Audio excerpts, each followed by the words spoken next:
जब किसान गेहूं बेचता है तो उसे करीब 20 रुपए प्रति किलो के हिसाब से पैसे मिलते हैं, लेकिन वही थोक बाजार में जाके 30 रुपए हो जाता है। और वहीं जब डिपार्टमेंट स्टोर पे उसका आटा बन जाता है तो वो 60 रुपए तक पहुंच जाता है। ऐसी बाजरा के साथ है, 17 रुपए में किसान के पास जाता है, 80 रुपए में डिपार्टमेंट स्टोर पे पहुंच जाता है। ज्वार, जौ, इन सबके साथ वही रेट है। अगर थोक बाजार के अंदर जो बिचौलिए उनसे पैसा लेते हैं, कमीशन लेते हैं, वो खत्म हो जाए तो आप नहीं मानते कि इसका फायदा किसान को होगा, आप मानते हैं कि इसका फायदा व्यापारियों को होगा? इसको सिंपल भाषा में समझाओ ना। किसान आज सरकारी मंडी में जाता है, सरकारी मंडी में जाके अपना माल बेचता है। हरियाणा में और पंजाब में सरकारी मंडी में इस टाइम कनक की एमएसपी 1850 है। बिहार में मंडी नहीं है। बिहार में उन्होंने मंडी पहले ही खत्म कर दी थी। बिहार में मंडी नहीं है तो वहां का किसान 800 रुपए पे अपनी कनक बेच रहा है। तो आपके हिसाब से तो वहां बिचौलिए नहीं है, आपके हिसाब से तो बिचौलिए मंडी में ही है। तो अगर वहां पे 800 रुपए में कनक बिक रही है तो मैं केंद्र सरकार से पूरे विनम्र निवेदन करके पूछना चाहता हूं कि आप बिहार के और उत्तर प्रदेश के किसानों को बता दो कि वो देश में कहां जाके अपनी फसल बेचें जिससे उनको 800 रुपए से या 1850 रुपए से ज्यादा दाम मिल जाए। जहां जहां मंडी नहीं है वहां वहां किसान का शोषण हो रहा है। वहां किसान मंडी के बाहर एमएसपी से आधे दाम में बेचने को मजबूर हो रहा है। जो ये कह रहे हैं कि किसान देश में कहीं भी बेच पाएगा, कहां बेच पाएगा? बताओ तो सही, कहां बेचे? मंडी के बाहर कौन सी जगह है पूरे देश के अंदर जहां पे 1850 रुपए में ज्यादा मिल रहा है? अगर आप मंडी एक तरह से किसान को एक सिक्योरिटी देती है, सेफ्टी देती है, जहां पे एमएसपी, सरकार की जो एमएसपी है वो सेफ्टी देती है। अगर सरकार ने अपनी एमएसपी विड्रॉ कर ली, किसान तो खत्म हो जाएगा। अरविंद जी, यदि आपकी बात को समझें तो आप ये कहना चाहते हैं कि बिहार में जहां मंडी नहीं है वहां किसानों को नुकसान हो रहा है, लेकिन जब हम आंदोलन को देखते हैं तो यहाँ ज्यादा किसान पंजाब या हरियाणा के दिखते हैं। उनको ये लगता है कि जो हाल वहां पे है वो हमारा भी हो जाएगा, लेकिन वहां पे ऑलरेडी है। ये तो विरोध का अच्छा मौका है ना कि अगर बिहार के भी किसान खड़े हो जाएं, यूपी के ऑलरेडी खड़े नुकसान हो रहा है। आप इस बात पे मत जाइए कि कितने किसान देश भर से सिंगू बॉर्डर पहुंचे। हरियाणा और पंजाब पास था इसलिए ज्यादा लोग आ गए, उत्तर प्रदेश पास था इसलिए वहां से ज्यादा लोग आ गए। जो खबरें आ रही हैं वो ये है कि जिले जिले के अंदर देश भर में किसान जो है वो सड़कों के ऊपर उतरे हुए हैं। कई सबकी इतनी वो नहीं है कि दिल्ली पहुंच सकें, लेकिन पूरे देश के अंदर भाई अगर बिहार का, उत्तर प्रदेश का किसान भी देख तो रहा है कि अगर ये आंदोलन सक्सेसफुल हो गया तो हमें भी एमएसपी मिलनी चालू हो जाएगी। फायदा तो बिहार वाले को भी होगा, तमिलनाडु वाले को भी होगा, कर्नाटक वाले को भी होगा कि 23 की 23 फसलें अगर एमएसपी के ऊपर उठनी चालू हो गई तो सबको फायदा होगा। तो सब इसके साथ हैं, पहुंच नहीं पा रहे अलग अलग कारणों की वजह से। अरविंद जी, लेकिन सरकार जिस तरीके से बातचीत कर रही है, आज 10वें दौर की बातचीत होनी है सरकार के बीच में, सरकार तो किसानों को एक खिला ऑफर दे ही रही है कि वो एक एक बिंदु पर कानून के बात करने के लिए तैयार है। अगर उनमें कोई भी दिक्कत है जो किसानों को लगती है, क्योंकि हम तो शुरू से ही जय जवान जय किसान के साथ चले, अगर उसमें कोई भी दिक्कत लगती है तो सरकार तो उन्हें हटाने के लिए तैयार है। फिर बिल खत्म करने की बात पर ही अगर उस बिल के अंदर सारी का प्रावधान जितने हैं वो गड़बड़ हैं तो बिल में बचा क्या? सरकार का खुद का मैंने सुना था, स्टेटमेंट आया था कि जी ये मिठाई का डब्बा है, इसको हमने खाली कर दिया, अब आप अपनी मिठाई डाल दो। तो सरकार डिब्बे से क्यों चिपकी पड़ी है? डिब्बा भी उठा के फेंक दो, नया डिब्बा ले आएंगे। यही कह रही है सरकार भाई, वो कह रही है सारे प्रावधान हटा दो किसान, और फिर तो बिल में बचेगा क्या? वही किसान कह रहे हैं जब बिल में कुछ बचा ही नहीं तो बिल से चिपके क्यों हुए हो? किसान ये कह रहे हैं कि तीनों कानून खत्म करो और एमएसपी का बिल लाओ। पुलकित, अगर एमएसपी का बिल आ गया और एमएसपी स्वामीनाथन रिपोर्ट के हिसाब से तय हो गई, स्वामीनाथन रिपोर्ट कहती है कि जितनी लागत आती है उस पर 50% प्रॉफिट करके एमएसपी तय होनी चाहिए जी। मैं आपको बता रहा हूं, आजाद भारत का 70 साल का ये सबसे बड़ा क्रांतिकारी कदम होगा। अगर ये एमएसपी का कानून जो अभी किसान मांग रहे हैं ये आ गया कि 23 की 23 फसलें स्वामीनाथन रिपोर्ट के मुताबिक तय एमएसपी पे सरकार खरीदे, हमारे देश के किसान की जेब में पैसा जाएगा, वो कर्ज लेना बंद कर देगा, आत्महत्या करना बंद कर देगा और किसानों के बीच में खुशहाली आएगी। कुछ लोगों ने ये भी सवाल पूछे हैं कि किसान की जो आमदनी है आपके हिसाब से किस तरीके से बढ़ेगी, क्योंकि आप पंजाब में भी बड़ा दल है। इसी से बढ़ेगी। ये जो एमएसपी की डिमांड है ना किसानों की, ये एक तरह से फाउंडेशन है, नींव है, ये असली रिफॉर्म है। मेरे से कई लोग पूछते हैं रिफॉर्म क्या होना चाहिए, और बहुत सारी थ्योरी हो सकती है रिफॉर्म की। स्वामीनाथन रिपोर्ट ने कई रिफॉर्म सजेस्ट किए हैं, वो सारे होने चाहिए, लेकिन ये अगर एक रिफॉर्म आ गया, ये चाबी है। अगर किसान को एमएसपी पे सारी फसल बेचने का अधिकार मिल गया, उसकी जेब में पैसा जाएगा, किसान खुशहाल होगा। कॉन्ट्रैक्ट फार्मिंग होनी चाहिए। कॉन्ट्रैक्ट फार्मिंग की जरूरत क्या पड़ेगी फिर? अगर एमएसपी आ गई तो कॉन्ट्रैक्ट फार्मिंग की जरूरत क्या? यानी कि सरकार अगर कोई आदमी किसी किसान को कहे कि इससे ज्यादा मैं दूंगा तेरे को, जी, सरकार ने बेसलाइन तय कर दी, सरकार ने कहा भाई तुमको 1850 देंगे। कोई आता है दिलदार आदमी, कहता है मैं 3000 रुपए दूंगा, किसान को कहता है तू मेरा, किसान अपने आप कर लेगा। लेकिन जो किसान अपनी एमएसपी पे बेचना चाहे, वो मंडी में जाके सरकार को अपनी फसल एमएसपी पे बेच सके, इस बात की गारंटी किसान को चाहिए। जो लोग खेती से जुड़े हुए नहीं है वो शायद अरविंद केजरीवाल की बात ना समझ रहे हो, तो मैं आपको साधारण शब्दों में बता दूं। सरकार लगातार ये कह रही है कि पिछली एमएसपी जारी रहेगी, यानी कि अभी तक क्या होता था कि सरकार करीब 22-23 फसलों पर कुछ राज्यों में करीब 6% किसानों को ही एमएसपी पर सामान उनका लेती थी, 6% उसकी रेंज है। लेकिन किसान जो एमएसपी बिल पर लगातार अड़े हुए हैं, उनका कहना यह है कि हमारी जितनी भी फसल हो उसका एक लाइन तय हो जाए और उसी पर ही, चाहे सरकार चाहे प्राइवेट कंपनी, वो उसी लाइन पर पैसे ले, उससे नीचे पे ना ले।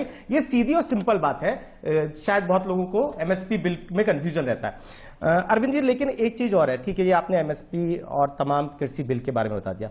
26 जनवरी गणतंत्र दिवस, आप भी, मुझे याद है एक बार रेल भवन के पास बैठ गए थे, 20 जनवरी का दिन था, आपने कहा था कि मैं गणतंत्र दिवस में शामिल होऊंगा, मैं यहां से नहीं जाऊंगा, मेरे देश का गणतंत्र दिवस है, मेरा भी स्वाभिमान है। लेकिन आप हट गए थे, उस समय बहुत सारी स्थितियां थी। अब किसान भी यही बात कह रहे हैं कि 26 जनवरी को वो ट्रैक्टर मार्च निकालेंगे। सेना जहां अपना शौर्य दिखाती है, दूसरे देश हमें देखते हैं। हालांकि हम जय जवान जय किसान के देश हैं, लेकिन सिक्योरिटी एंगल बहुत है, एनआईए जांच, एनआईए की बहुत सारी चीजें सामने आ रही हैं। इसके अलावा खालिस्तान एंगल भी, बहुत सारी तस्वीरें ऐसे भी आई हैं। सिख फॉर जस्टिस संगठन का इन्वेस्टमेंट है, ये भी बात सुप्रीम कोर्ट में सरकार की तरफ से गई। इन तमाम चीजों को देखते हुए आपको क्या लगता है कि किसानों को 26 जनवरी को गणतंत्र दिवस को लेकर क्या फैसला लेना चाहिए, ट्रैक्टर मार्च को लेकर? सरकार को गणतंत्र दिवस को लेकर क्या फैसला लेना चाहिए, सरकार को सोचना है। आज जो स्थिति उत्पन्न हुई है, वो सरकार उन पूंजीपतियों के सामने बेबस है। इस वजह से सरकार जिद पे अड़ी हुई है कि हम कानून वापस नहीं लेंगे। वो पूंजीपति सरकार को वापस नहीं लेने दे रहे तीनों कानून। मेरा सरकार से अपील है कि ऐसी स्थिति पैदा ना होने दें। जो स्थिति ऐसे लग रहा है कि पैदा, वैसे तो किसानों ने कहा है कि पूरा शांतिपूर्ण तरीके से करेंगे। अभी तक ये आंदोलन बहुत ही अच्छे तरीके से चला है, कहीं कोई हिंसा नहीं हुई, कहीं कोई गलत चीज नहीं हुई, और इतने लाख किसान वहां बैठे हैं, 55 दिन से बैठे हैं, अपने ऊपर ठंड बर्दाश्त कर रहे हैं, इतनी सारी तकलीफें बर्दाश्त कर रहे हैं, बिल्कुल गांधी जी के अहिंसात्मक तरीके से किसान आंदोलन चला रहे हैं। लेकिन फिर भी जैसा आप कह रहे हो कि कोई भी स्थिति उत्पन्न हो सकती है, ऐसे में मेरी केंद्र सरकार से अपील है, भाई जब आप खुद ही कह रहे हो कि मिठाई का डिब्बा हम खाली कर रहे हैं, आप अपनी मिठाई डाल लो, तो डिब्बे को भी उठा के फेंक दो और किसानों की बात मान लो। हिंसा तो हुई, हरियाणा में हुई, मनोहर लाल खट्टर जब उतरना चाह रहे थे, सरकार ने की हिंसा, सरकार ने जगह जगह उनके ऊपर बौछारें की, सरकार ने उनको सड़क तोड़ दी उनको दिल्ली पहुंचने के लिए, सरकार ने डंडे चलाए, सरकार ने सब तरह की हिंसा की। लेकिन जो किसान बॉर्डर पे बैठे हुए हैं, उन लोगों ने बड़े शांतिपूर्वक तरीके से अभी बर्ताव किया है। लेकिन तस्वीर तो वो भी अच्छी नहीं थी ना अरविंद जी, जहां एक मुख्यमंत्री बातचीत के लिए जा रहे हैं, उनका हेलीपैड उखाड़ देना, उन्हें उतरने ना देना, उन्हें वापस लौटना, तो तस्वीर तो वो भी दुख पहुंचाती। इस तरह की स्थिति उत्पन्न नहीं होने देनी चाहिए। आप ये सोच के देखो कि इतने बड़ा आंदोलन ऐसे ही नहीं बनता। इतना बड़ा आंदोलन बनता है जब मांग और उसका कॉज जस्टिफाई होता है, मतलब सही होता है। जब जनता को, सारे देश में जनता को लगता है हाँ ये किसान बात तो सही कह रहे हैं यार, इनके साथ हो तो ज्यादती रही है यार, तब फिर आदमी अपने घर से निकलता है। अन्ना आंदोलन जब हुआ था, अन्ना आंदोलन इतना बड़ा क्यों बना? क्योंकि अन्ना जी जो कह रहे थे वो लोगों के दिल को छू रहा था। अन्ना जी कह रहे थे भ्रष्टाचार बहुत हो गया, आप भ्रष्टाचार के खिलाफ कानून बनाओ। हर आदमी को दिल को छुआ। अगर अन्ना जी उस टाइम कोई ऐसी डिमांड करते जो कि लोगों को लगता है यार बड़े गलत बात है ये, तो लोग आते ही नहीं। अब किसान जो मांग कर रहे हैं वो सबको छू रही है, सबके सब उसके साथ हैं। तो जब सारा देश उसके साथ है तो हम तो जनतंत्र में रहते हैं ना। जनता की बात ही अगर सरकार नहीं सुनेगी तो फिर सरकार जनता की कैसे हुई, फिर जनतंत्र कैसा हुआ? अरविंद, आप इस आंदोलन को अपने आंदोलन से कैसे जोड़ते हैं? क्योंकि बहुत सारी चीजें बीच में आई। आपका आंदोलन भी मैंने कवर किया है, उसमें भी बहुत सारी चीजें आती थी कि कोई हिंसा ना हो जाए, ऐसे लोग आ गए आंदोलन में, बहुत सारी चीजें आती थी। उस आंदोलन से किसान आंदोलन को भी आप जोड़ते हैं क्या कि कुछ सिमिलरिटी? हर आंदोलन अलग होता है, हर आंदोलन के मुद्दे अलग होते हैं, हर आंदोलन का तरीका अलग होता है। बस एक चीज होती है कि जब आंदोलन बहुत बड़ा बनता है तो इसका मतलब उसकी जो मांग है और उसका जो कॉज है उससे सब लोग वाकिफ होते हैं, कि सब लोग एसोसिएट करते हैं उस कॉज से। एक आंदोलन संपूर्ण क्रांति का जयप्रकाश नारायण जी ने किया था, पूरा देश जुड़ा था, वो एक अलग आंदोलन था। एक अन्ना जी ने किया, अन्ना जी के आंदोलन में भ्रष्टाचार के खिलाफ था, आज़ाद भारत का सबसे बड़ा आंदोलन, अन्ना जी उसके लीडर थे।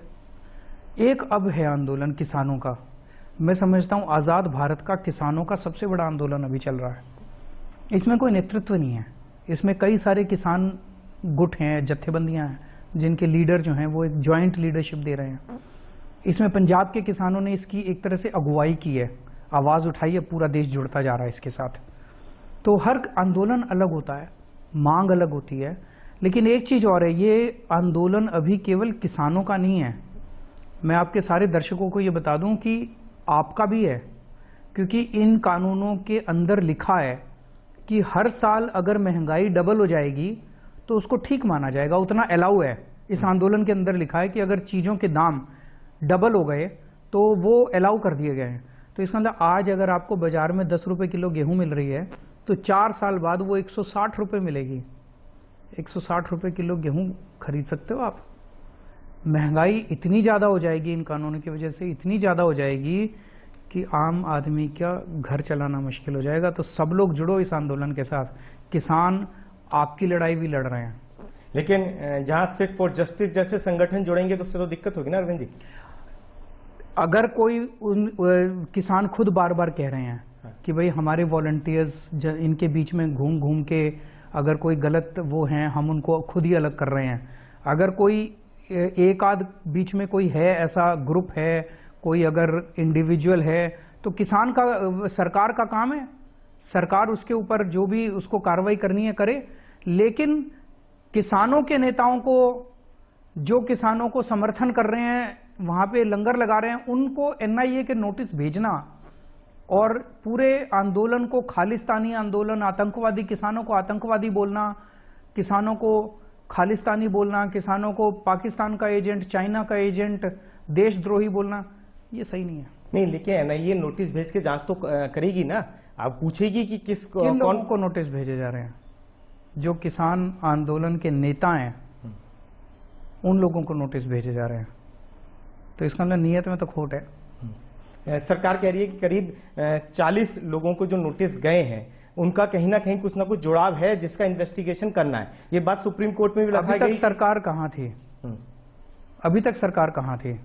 अगर ये जितने भी 40, 50, 100, 200 जिन लोगों को ये कह रही है, ये तो इसी देश में रह रहे थे, तो ये सारी एजेंसियां सो रही थी क्या अभी तक? अब जब आंदोलन शुरू हो गया तो इनको नोटिस याद आ गए। अब जब आंदोलन शुरू हो गया तो इनको किसान देशद्रोही नजर आने लग गए। तो नीयत में तो खोट है। यही कांग्रेस किया करती थी हमारे टाइम में। मेरे को इतने नोटिस मिले, प्रशांत भूषण को के खिलाफ केस दर्ज हुए थे, आपको याद होगा, जब हम जंतर मंतर पे बैठे थे, शांति भूषण जी, जस्टिस संतोष हेगड़े को नहीं छोड़ा उस टाइम की कांग्रेस सरकार ने। आज वही काम बीजेपी वाले कर रहे हैं इनके साथ। जो भी आंदोलन होता है और जो भी सरकार होती है, एक ही काम होता है, वो सरकार उस आंदोलन के नेताओं को बदनाम करने की कोशिश करती है। वो यहाँ हो रहा है। लेकिन भिंडरावाले के पोस्टर सिंधु बॉर्डर पे दिखाई दिए, उनकी तस्वीरें। इशू वो है क्या? इशू क्या है? इशू है कि किसानों के तीनों कानून रद्द करो और एमएसपी के दो। कभी कहेंगे ये, कभी कहेंगे वो, कभी मुद्दे पे आओ ना। मुद्दे की बात क्यों नहीं कर रहे? सारे किसान वहां पे किस लिए बैठे हैं? उस मुद्दे की बात करो। सारे घर चले जाएंगे, तुमने बिठा रखे हैं, तुम जिद पकड़े हुए हो, तुमने सेटिंग कर रखी है कुछ पूंजीपतियों के साथ, और अब कभी कहेंगे ये उसकी फोटो लगा रखी है, उसकी फोटो लगा रखी है, इसकी फलाने की फोटो लगा रखी है। ये मुद्दा थोड़ी है। अरविंद जी, आज मेन दिन है, सरकार और किसानों के बीच में 10वें दौर की बातचीत हो रही है। वहीं सुप्रीम कोर्ट में ट्रैक्टर मार्च को लेकर सुनवाई चल रही है। वहीं पुलिस भी बातचीत कर रही है किसानों से कि आप वहां पर ना जाएं, गणतंत्र दिवस की परेड में शामिल ना हो। अगर ट्रैक्टर मार्च निकालना है तो कहीं आप जैसे पहले आपने रिहर्सल की थी इस तरीके से देख लीजिए, या इसे कैंसिल कर दीजिए। आप यहां से, ठीक है, आपने एक सरकार को सलाह दी कि भैया तीनों बिल खत्म कर दीजिए, लेकिन क्या किसानों के लिए भी कुछ कहना चाहेंगे? किसानों ने ऑलरेडी शायद कल या परसों प्रेस कॉन्फ्रेंस करके कहा है कि हम आउटर रिंग रोड पे करना चाहते हैं, हम सरकारी कार्यक्रम में बाधा नहीं पहुंचाएंगे और शांतिपूर्ण तरीके से करेंगे। तो वो ऑलरेडी कमिट कर चुके हैं किसान। अरविंद जी, कुछ सवाल ये भी हैं कि किसान जो हैं लगातार बिल को लेकर जो बातचीत कर रहे हैं सरकार से, वो कोई नतीजे पे तो पहुंच नहीं रही है। तो कोई बीच का, क्योंकि प्रधानमंत्री कहते हैं कि विपक्ष के कुछ लोग हैं, जिसमें कांग्रेस की तरफ भी इशारा होता है, शायद समाजवादी पार्टी, बसपा, आम आदमी पार्टी, इन तमाम दलों की तरफ निशाना होता है कि ये अपनी राजनीतिक रोटियां सेकना चाहते हैं किसान आंदोलन के चलते। तो आप इनकी बात मान लो, ये सारी पार्टियां राजनीतिक रोटियां सेकनी बंद कर देंगी। आप ही तो बात नहीं मान रहे, कसूर तो सारा आपका है। आप इनकी मांग पूरी कर दो, सारी पार्टियां भी अपने घर चली जाएंगी, किसान भी अपने घर चले जाएंगे। आप किसानों के बीच में गए थे सेवादार बन के, आपने कहा कि मैं सेवादार बन के आया हूं, पंजाब के चुनाव भी पास में हैं, तो क्या कुछ लोग इसे आपकी पॉलिटिक्स से भी जोड़कर देख रहे हैं कि आप जब सिंघू बॉर्डर गए तो वहां पॉलिटिक्स आपकी ये है कि आप पंजाब में मुख्य विपक्षी दल है, अपने आप को पंजाब में मजबूत कर रहे हैं, ये आरोप लगते हैं आप पे, सोशल मीडिया में लोग सवाल उठाते हैं। तो सबको अच्छी राजनीति करनी चाहिए, ये तो अच्छी चीज है ना। सेवा करने गया था, भड़काने तो नहीं गया, मारने तो नहीं गया, पीटने तो नहीं गया, रोटी खिलाने गया था। उनके टॉयलेट जाके देखे, टॉयलेट साफ हैं, उनका पानी देखा, पानी का इंतजाम है। अच्छी राजनीति है, ये तो सबको करनी चाहिए। मैं तो सारी पार्टियों को बोलता हूँ, मैंने अपने सारे विधायकों को बोला है, मैंने सारे वॉलंटियर्स को, मैंने कहा सारे जाओ वहाँ पे, सेवा करो, खाना बांटो, उनकी सेवा करो, जो चाहिए उनको वो दो, लेकिन वहाँ पार्टी का नाम मत लेना। किस पार्टी से आए हो, आम आदमी पार्टी का, केजरीवाल, नाम मत लेना। सेवादार इंसान बन के काम। और ये अपील मैं सारी पार्टियों से करता हूँ, सारी पार्टियां अपने लोगों को भेजें, राजनीति करने के लिए नहीं, पूरी जिंदगी पड़ी है राजनीति करने के लिए, सेवादार बन के काम करो। चलिए, बात राजनीति की हो रही है तो एक सवाल ये भी बनता है कि अब अरविंद केजरीवाल और आम आदमी पार्टी अपने विस्तार में भी लगी हुई है। यूपी की बात कर रहे हैं, उत्तराखंड की बात कर रहे हैं, हरियाणा भी लिस्ट में है और पंजाब में पहले चुनाव लड़ भी चुके हैं। तो अभी आप यूपी जा रहे हैं, आपके शिक्षा मंत्री वहां गए और आपके एक विधायक भी वहां पर गए, तो ये जो कोशिश है दोबारा से दिल्ली से बाहर निकलने की, ये क्या है? मैं आज किसानों की बात करूंगा, क्योंकि इस टाइम ये जो आंदोलन चल रहा है, इस आंदोलन की सफलता इस देश के लिए, इस देश का बिल्कुल स्वरूप बदल सकती है। जैसा मैंने कहा, सबसे ज्यादा उम्मीद मुझे इस एमएसपी वाले कानून से है। अगर ये एमएसपी वाला कानून आ गया, हमारे देश के किसान की दशा बदल सकती है। बिल्कुल देश का किसान, करोड़ों किसान हमारे देश के खुशहाल हो सकते हैं।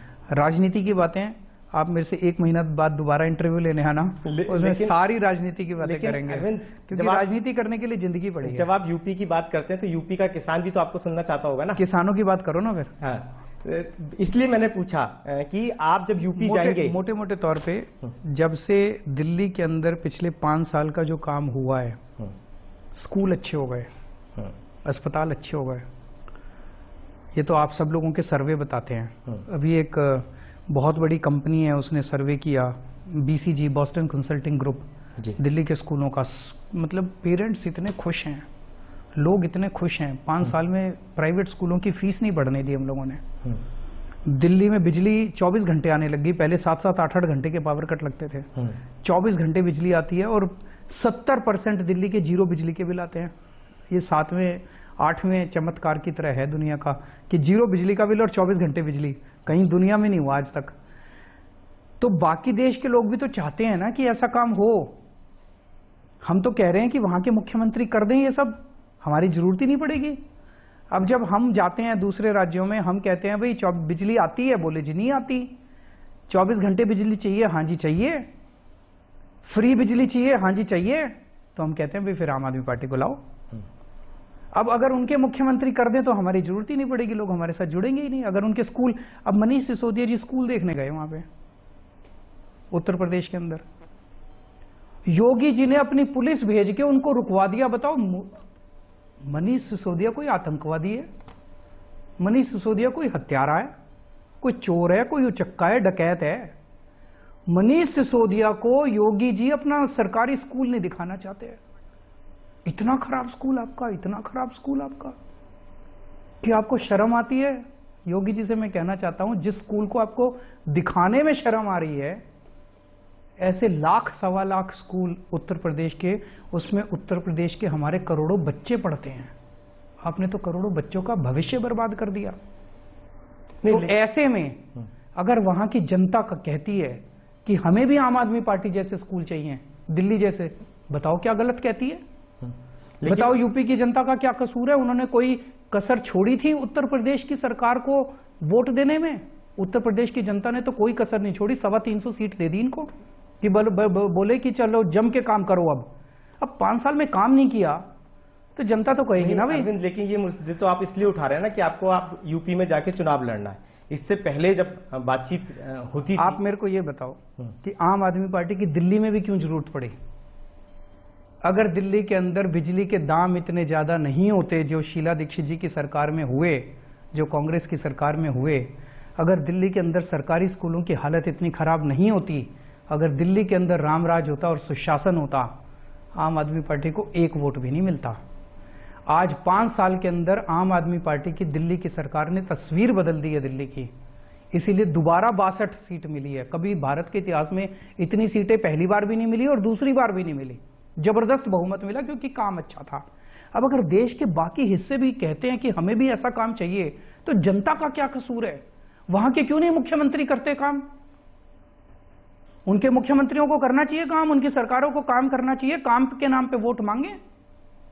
अगर आप चुनाव की तैयारी कर रहे हैं पंजाब और यूपी में, आपके मैनिफेस्टो में किसानों के लिए क्या जगह होगी? क्या चीजें आप उनसे वादा करके उतरेंगे? क्योंकि स्कूल और बिजली तो देख लिया, स्कूल बिजली पे आपके वादे भी देख लिए। इस आंदोलन वह हमारा हमेशा से मांग रही है कि स्वामीनाथन रिपोर्ट लागू होनी चाहिए।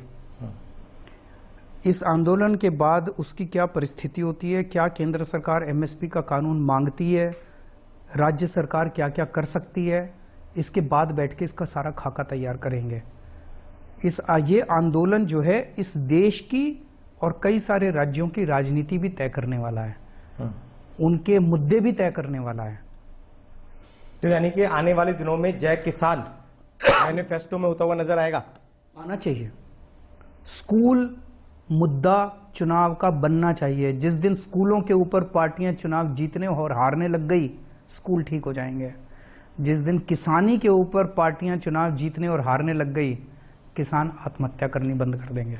अरविंद जी, मैनिफेस्टो की जब बात आती है, क्योंकि प्रधानमंत्री ये आरोप लगाते हैं कि बहुत सारे विपक्षी दल इसमें अपना सियासी फायदा देख रहे हैं, उसमें वो कांग्रेस को भी निशाना लगाते हैं, जिसने अपने मैनिफेस्टो में खुद लिखा था कि एपीएमसी मंडी के एक्ट में बदलाव होगा।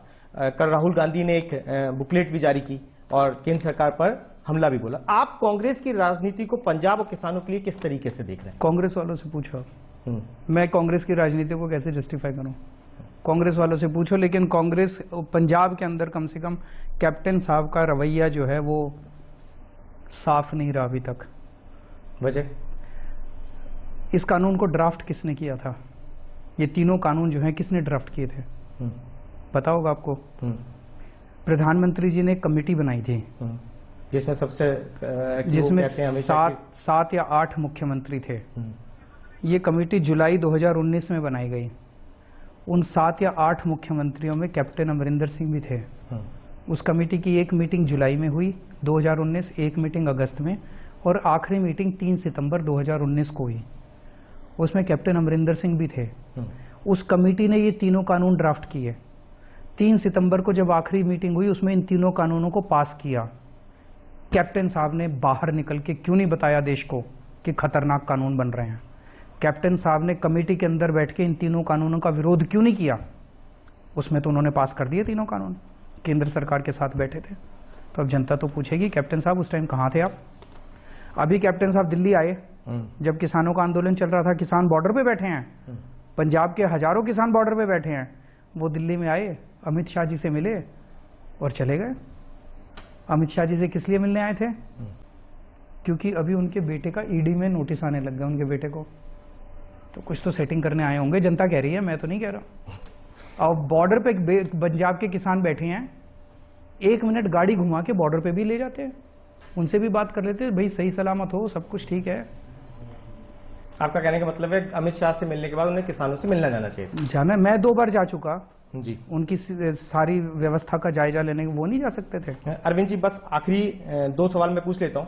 वैक्सीनेशन का प्रोग्राम चल रहा है, लेकिन जो तस्वीर सामने आ रही है वो ये आ रही है कि वैक्सीन लेने के लिए संख्या बहुत कम है, यानी कि जो टारगेट रखा जाता है, पहले 8100 रखा गया था, जहां मात्र 4000 पहुंचा। और कल मैं देख रहा था कि करीब 10,000 के आसपास रखा, जहां करीब 5,000 के आसपास पहुंचा। और केस भी कोरोना के देखें तो कम होते जा रहे हैं, कल 300 से भी कम केस थे दिल्ली के अंदर। तो क्या लग रहा है कि लोग वैक्सीनेशन से बच रहे हैं?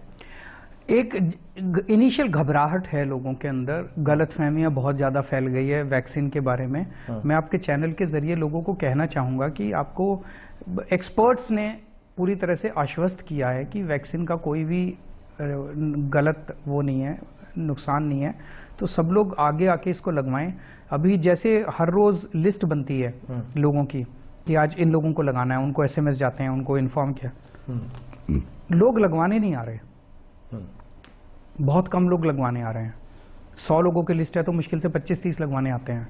तो वो इनिशियल हिचकिचाहट है। मैं फिर से अपील करना चाहूंगा कि सब लोग आएं और हिचकिचाएं ना। चलिए अरविंद जी, बहुत बहुत धन्यवाद। आप अरविंद केजरीवाल को सुन रहे थे, जिन्होंने किसानों के मुद्दे पर साफ किया कि क्यों किसान इस बिल का विरोध कर रहे हैं, क्यों किसानों को सरकार की बात समझ में नहीं आ रही और सरकार को क्यों ये बात माननी चाहिए। साथ ही ये भी कि MSP का बिल किसानों के लिए क्यों जरूरी है। बाकी देखते रहिए खबरों के लिए ITV नेटवर्क को। हमें दीजिए इजाजत।